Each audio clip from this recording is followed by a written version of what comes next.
My daughter came home crying after school last Thursday. Her face was red, her eyes were puffy, and her fists were clenched around the straps of her backpack. Before I could even say hello, she dropped everything at the door and ran straight to her room. I could hear her sobbing from the hallway. I followed her in, sat beside her on the edge of the bed, and gently asked what had happened. She wouldn't look at me. She just shook her head and pulled her blanket over her face. I waited in silence. Eventually, she pulled the blanket down and whispered something I will never forget. She said, "You're a nobody." At first, I didn't understand. "Who said that?" I asked.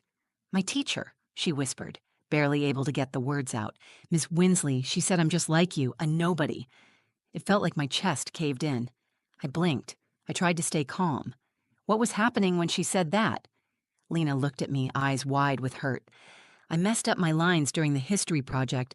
I got nervous and forgot what to say. Everyone was looking at me, and she just shook her head and said it under her breath, but loud enough for people to hear. I sat there in silence for a second, like my brain needed time to catch up to the words. Lena is only 9. She still leaves her stuffed animals lined up on her pillow every morning. She still calls me Mama when she's tired.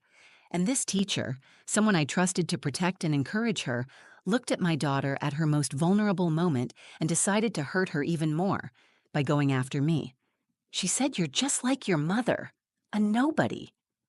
My daughter had to stand there in front of her classmates hearing that. I could see how ashamed she felt, as if the insult had some truth to it, as if being like me was something to be embarrassed about. I held her. I told her that what her teacher said was wrong and cruel and that being like me wasn't a flaw. It was something to be proud of. But I could feel it. Deep down, she had already started to believe the lie. I didn't cry. I didn't yell. I didn't even pick up the phone. I waited until she fell asleep in my arms. Then I got to work. I'm not the kind of person who makes scenes or raises my voice, but I don't let people hurt my daughter. I don't let people define her worth, or mine, with a careless sentence. The next morning, I walked into that school. I asked to speak with the principal, and Miss Winsley was there too. I didn't argue. I didn't plead. I stayed quiet while they gave their rehearsed explanations and polite little smiles. Then I reached into my bag, pulled out a folder, and slid it across the table. "This is from my lawyer. Page 3 is the recording. Page 5 is your termination." Their faces changed instantly, and in that moment, I realized something. I might be invisible to them. I might be just a name on a contact form, or the woman who shows up at parent night with no husband at her side. But to my daughter, I am not a nobody. I'm the reason she sleeps peacefully at night. I'm the one she looks for first when she's scared. And I'm the woman who will burn the whole system down if it ever makes her feel small again. You don't call me a nobody. Not in front of my daughter. Not ever. My name is Amira Callan. I'm 34 years old, and for the past 7 years, it's just been me and my daughter, Lena. We live in a small 2-bedroom apartment in Portland. It's not fancy, but it's full of love. There's a worn-out couch we refuse to replace, covered in mismatched pillows Lena picked out herself. Our fridge is covered in hand-drawn notes and spelling tests, and the grocery list we always forget to update. Her room is a museum of crayon art and construction paper stars. Mine is quiet, mostly books and the smell of peppermint tea. I work from home as a legal researcher for a nonprofit.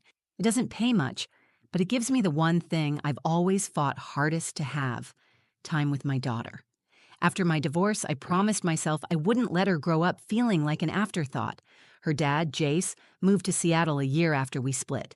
He calls on holidays and sometimes remembers birthdays. I've never said anything bad about him in front of her, but she's smart.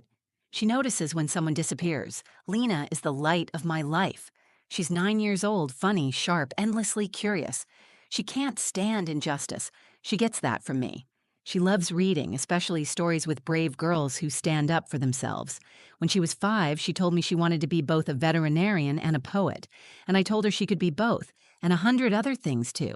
She goes to Willard Elementary, a public school about 15 minutes from where we live. It's the kind of place where some teachers genuinely care and others are just waiting out their time. I always hoped Lena would land in the right hands. She was excited for this year's Living History event. Each student was supposed to pick a historical figure and give a short presentation to the class. Lena chose Maya Angelou. We spent 2 weekends working on her costume. She wore a simple black dress and glasses and carried a notebook with quotes she had memorized. She practiced her lines every night before bed. I may be changed by what happens to me, but I refuse to be reduced by it. She repeated that one the most. She said it made her feel strong. The morning of the event, she was bouncing around the kitchen, too nervous to eat her cereal. I helped her pin her hair up and reminded her to speak slowly, make eye contact, and breathe. Right before she left, she looked at me and said, "Do you think Maya Angelou would have liked me?" I knelt down, fixed the collar of her dress, and said, "She would have seen herself in you." Lena beamed. She hugged me tight, then ran down the stairs with her backpack swinging behind her. I watched from the window until she turned the corner. The house was quiet after that. I made coffee, opened my laptop, and tried to focus on a contract analysis I was behind on. But I kept glancing at the clock. I imagined her standing in front of the class, nervously gripping her notes, remembering every line she had practiced. Around 3 o'clock, I was wrapping up a call when I heard the front door open with a crash. I turned and saw her, standing in the doorway, eyes red, lips trembling. She didn't say a word. She dropped her backpack, walked straight to her room, and slammed the door. I froze. That wasn't like her. She's emotional, sure, but she always talks to me. Always. I walked to her room, knocked gently, and opened the door. She was curled up on her bed, shoulders shaking, muffled sobs escaping from under her pillow. That's where the story truly begins. Not with what I did next, but with how I held her, how I listened, how I asked, again and again, what had happened until she finally told me. It was her teacher, Miss Winsley. She said those words to my daughter, in front of her peers. Words meant to cut, to humiliate, to silence. In that moment, something shifted in me. I didn't know exactly what I was going to do yet, but I knew this. I would not let that moment define Lena, and I would not let that woman walk away from it unchanged. This wasn't just about a teacher's cruel comment.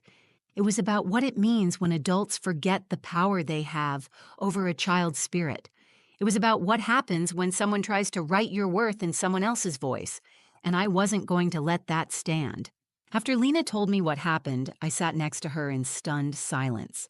I kept my arm around her as she spoke, gently pulling the story out piece by piece.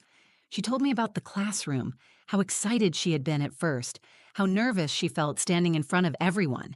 She had rehearsed her lines so many times she could recite them backward, but when it was finally her turn, something inside her froze. Her throat tightened, and her mind blanked. She tried to push through it. She looked at her teacher for reassurance. Instead, she saw the expression that would haunt her later that night, disappointment laced with disgust. According to Lena, Ms. Winsley sighed, shook her head, and said, clear enough for others to hear, "You're just like your mother, a nobody." The word nobody settled in my chest like a stone. It wasn't just the insult. It was who she said it to and how. My daughter had been humiliated while standing alone in front of her peers, and not by another student, by the adult in the room, the one who was supposed to encourage her, support her, protect her. I asked Lena what happened next. She said a few kids snickered. One girl tried to mouth, "Are you okay?" But she didn't respond. She finished her lines in a shaky voice, sat down, and stayed quiet for the rest of the day. She didn't tell anyone. She was embarrassed. That hurt the most, that a 9-year-old would carry that kind of shame, not even knowing what to do with it, just assuming that maybe the teacher was right. Maybe she was like her mother. Maybe that was a bad thing. I tucked her into bed early that night. I let her sleep in my room, something she hadn't done in over a year. She clutched her stuffed turtle and asked if she had messed everything up. I told her the truth. She had done nothing wrong, and the only one who should feel ashamed was her teacher.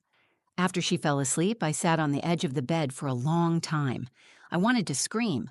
I wanted to storm into the school and demand answers. But I knew that anger wouldn't fix this.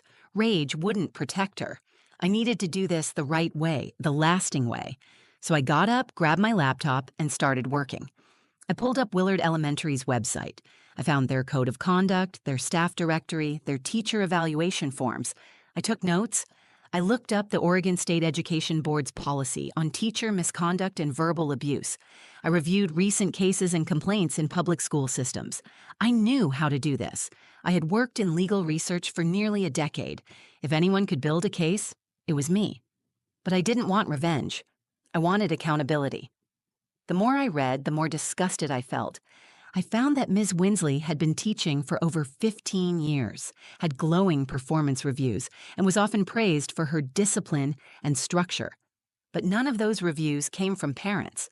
None were based on how she treated children who struggled or froze or didn't fit the mold.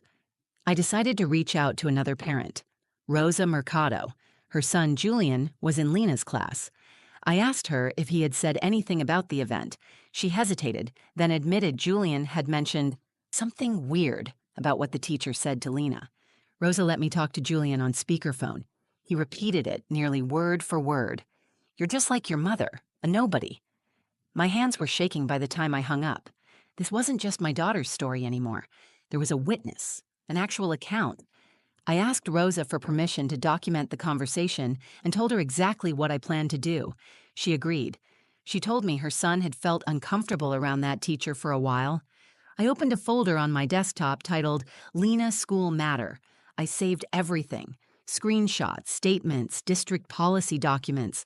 I contacted a friend of mine, Tara, who worked at a small legal firm downtown. She offered to help me draft a formal complaint and include a legal letter to the school.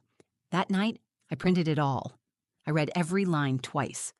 I kept thinking about how Lena's eyes looked when she said those words, how her voice cracked. I wasn't going to let that be her first real memory of standing up in front of people. The next morning, I woke up before the sun. I laid out my clothes, brushed Lena's hair, and kissed her forehead. I told her I loved her and that I believed in her more than anything in the world. Then I packed my bag with one simple folder and walked out the door. The school building looked ordinary that morning. Children filed in with oversized backpacks and sleepy faces. Parents chatted in clusters by the entrance, and staff members greeted each other like it was just another Tuesday. But for me, that walk through the front doors was deliberate. Every step I took was controlled, every breath steady. I wasn't going to yell. I wasn't going to break down. I had something better than outrage. I had evidence, truth, and my daughter's dignity to protect. When I walked Lena to her classroom, I knelt beside her and smoothed out the wrinkle in her sleeve. She didn't smile like she usually did. Her eyes still held that weight from the day before. I kissed the top of her head and whispered, "Today's going to be a good day, I promise." She nodded slowly and walked into the room without a word. I turned and headed straight to the office. The secretary, a woman named June, who had always been polite in a distant kind of way, looked up from her computer. "Can I help you?" "I'd like to speak with Principal Edmonds. I have something that needs to be addressed immediately." She blinked, then nodded and picked up the phone. Within minutes, I was sitting in the small conference room just off the main hallway. The walls were lined with student art projects and photos of past field days. It felt like any other schoolroom, but the folder in my hands gave the space a new weight. Principal Edmonds walked in first. He was in his early 50s, a calm-faced man who always spoke like he was trying not to scare anyone.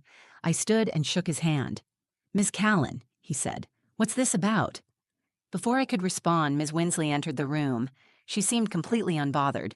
She gave me a tight smile like we were about to discuss a minor scheduling issue. I sat down without greeting her. The principal cleared his throat. "So you mentioned this was urgent. What's going on?"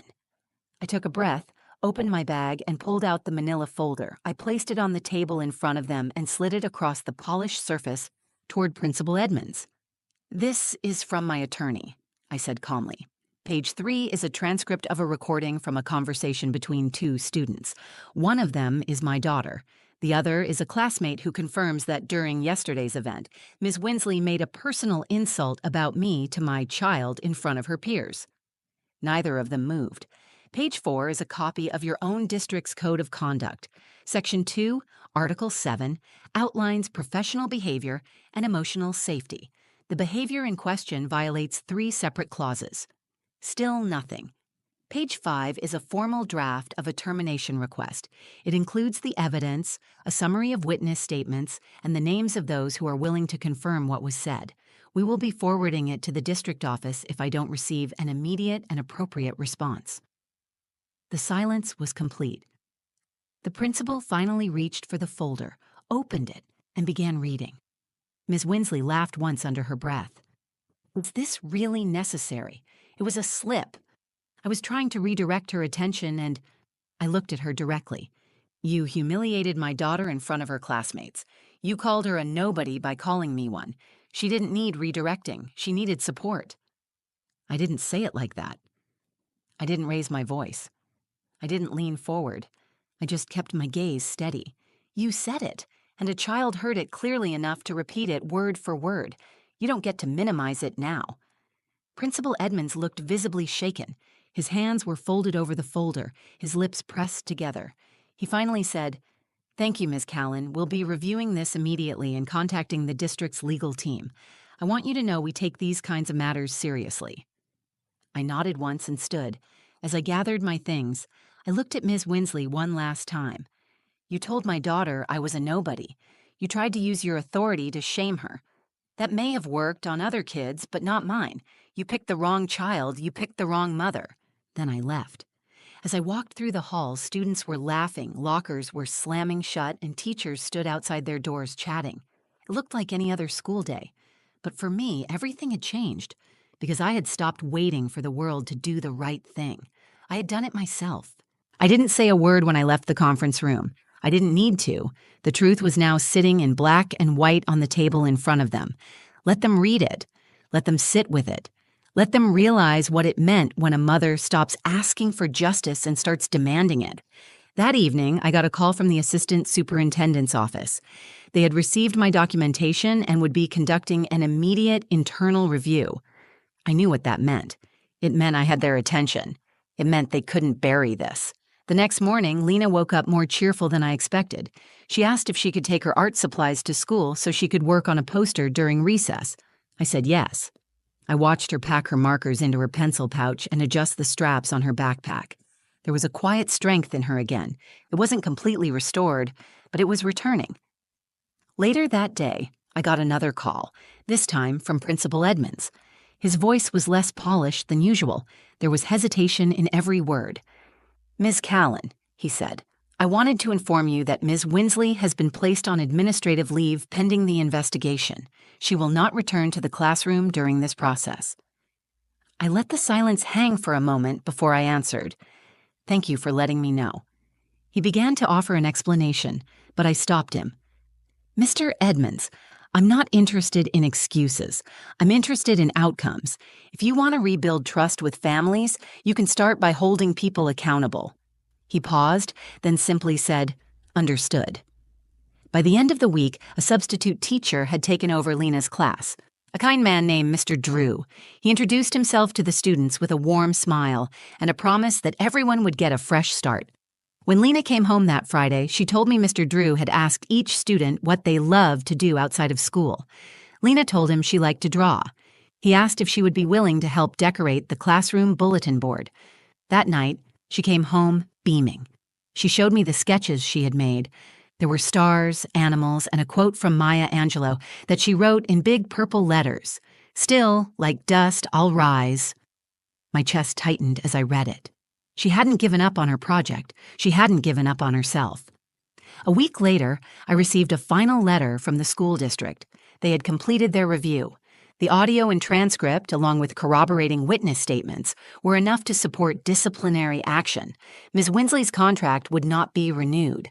Her employment was officially terminated. The letter was written in legal language, but I knew what it meant. It meant they had no room to defend her.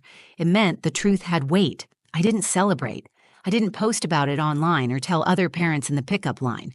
This wasn't about revenge or winning. It was about showing my daughter what it looks like to stand up without shouting, to fight without violence, to carry yourself with dignity even when others try to strip it from you. Later that month, we were sitting at the kitchen table after dinner. Lena was coloring, her tongue poking out slightly as she focused on staying inside the lines. Out of nowhere, she said, "Mom, I think she was wrong." "About what?" I asked. "About you being a nobody. I think you're the biggest somebody I've ever known." I couldn't respond right away. I just reached across the table and took her hand. That moment didn't undo what had happened, but it gave it meaning. It reminded me why I did what I did. Not for the adults in that school, not for the administration or the policies. I did it for the little girl in the black dress with the Maya Angelou quote in her hands, standing nervously in front of a room full of people, hoping someone would see her. And I did it because someone tried to make her feel small, but she isn't small, and neither am I. Life settled back into its rhythms, but something inside me had shifted. The school year continued, routines resumed, and the incident slowly faded from the headlines of conversation. But for me and Lena, things didn't return to the way they were. They became something better. Lena's confidence began to rebuild piece by piece. Her new teacher, Mr. Drew, was patient and thoughtful. He encouraged creativity, asked for student input, and made sure everyone in the room felt heard. It was a stark contrast from what she had known before. He never once brought up the incident. He didn't need to. He simply showed her what safe felt like. One afternoon, Lena brought home a flyer from school. It was for a storytelling night. Parents and students could take turns reading aloud, sharing something personal or meaningful. When she handed it to me, I expected her to ask if I would go. Instead, she asked if we could read something together. I was stunned. "You want us both to read?" I asked. She nodded. "Can we read Maya Angelou?" So we did. The following Thursday evening, I stood beside my daughter in front of a small crowd of folding chairs and supportive parents. We took turns reading stanzas from Still I Rise. Her voice was steady. She looked up from the paper often, scanning the room like she wasn't afraid anymore. And when we finished, the applause felt real, not loud or forced, but meaningful. A few people even stood. Afterward, one of her classmates came over and said, "That was so cool." Lena smiled without hesitation. She didn't look for my approval. She already had it in herself. That moment felt like closure, not because it erased what happened, but because it showed how far she had come, how far we had come. I thought a lot about what Ms. Winsley had said, about the word she used so casually, nobody, a word meant to belittle, to reduce, to make invisible. I used to think being quiet or modest made it easy for people to underestimate you, but now I know the truth. Strength isn't about being loud. It's about being grounded. It's about knowing who you are even when others try to redefine you. I also realized that Lena wasn't just learning how to be brave. She was learning how to be watchful. She had seen how I handled the situation, and she paid attention, not to the documents or the legal steps, but to the posture I kept, to the way I refused to meet cruelty with cruelty. I taught her that standing up for yourself doesn't require rage, just resolve. One night, as we were getting ready for bed, Lena asked, "Do you think she knew she was hurting me?" I paused. I don't know what she was thinking, but I know she didn't expect you to stand back up. She was quiet for a moment. "You helped me do that." I smiled. "That's my job." A few weeks later, the school invited me to speak at a parent roundtable about communication and teacher-parent relationships. I almost said no. I wasn't interested in being a token example or a cautionary tale, but Lena encouraged me. "You're good at saying the truth without being mean," she said. "Maybe someone else needs to hear that." So I went. I told our story. I spoke about the power teachers have with their words. I reminded them that a child's self-worth can be shaken by a single sentence. And I said what needed to be said, that protecting students means protecting their dignity. When I left the room, a few parents stopped me to say thank you. One of them, a father with 2 kids in the district, said, "I've felt that helplessness before. You made me feel less alone." That stuck with me. Because in the end, that's what this was really about. Not just defending my daughter, but refusing to let any child feel unseen, refusing to let any parent feel like they don't matter, refusing to let people in power speak without consequence. My daughter is not a nobody, and neither am I. We are people who rise, and we always will. If this story moved you, if it made you think about the words we use and the impact they leave behind, then share it. Share it with someone who needs to be reminded of their worth. Share it with someone raising a child on their own. Share it with a teacher, a parent, a friend, because standing up doesn't always look like a fight. Sometimes it looks like a folder on a table and a child finding her voice again. If you believe in stories that make people feel seen, give this video a like, leave a comment. I read every single one, and if you haven't already, hit that subscribe button so you never miss the next one. This isn't just a channel, it's a space for real people, real voices, and the quiet strength we carry with us every day. Thanks for watching. I'll see you in the next one.